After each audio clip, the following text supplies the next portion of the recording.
What is a museum? Museums have been an integral archive of knowledge for thousands of years. They are responsible around the world for educating us on the natural world, art, and each other.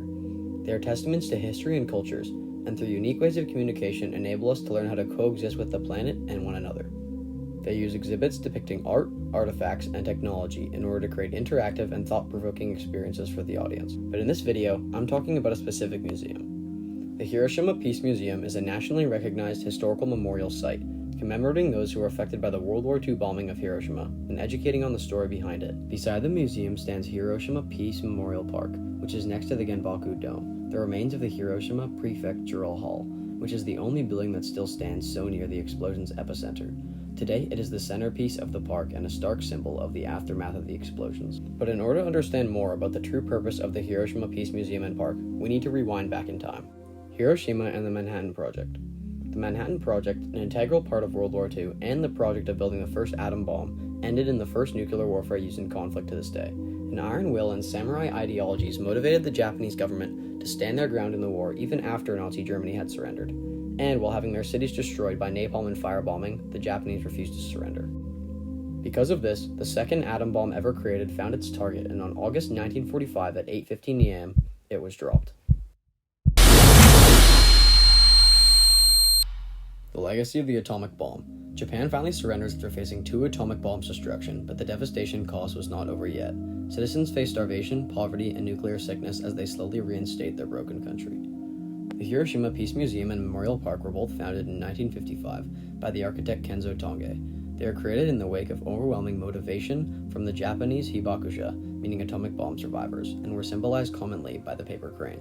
They served as their sole source of first-hand personal survivor accounts that led to the museum's exhibit development. The Hiroshima Peace Museum helped redefine Japan's international relations by becoming a bridge between Japan and its former adversaries. Hiroshima was completely redefined in the 1940s, and during the Allied occupation of Japan with the US government, Japan began its major reconstruction. Hibakusha and local citizens in Hiroshima called for Hiroshima to be known as a city of peace, and the museum is a product of that.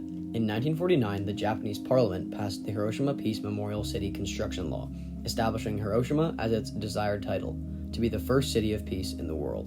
The museum helped develop this internal redesign of culture while becoming a voice for all of Japan, giving them the opportunity to move past their history and build a new reputation through reflecting on their own story and sharing it with the world. But how were their stories successfully told in a way that commemorated their past and would fall on ears that would listen? Well, that takes me to the Hiroshima Peace Museum's exhibits.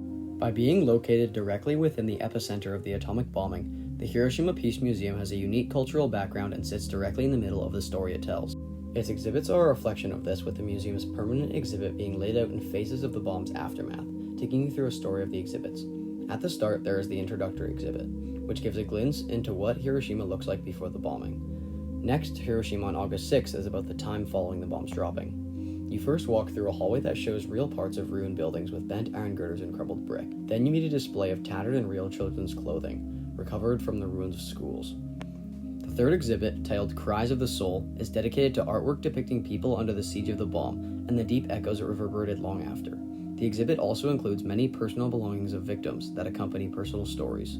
The ruins of reality throughout the exhibits truly take you into the world that the survivors faced, and is a humanizing way for the hibakusha to express their past and find purpose in storytelling and art. Exhibits 2 and 3 prove as powerful ways to solidify and teach people of Japan and foreigners who visit the museum the important examples of why nuclear warfare should not exist for humans to use.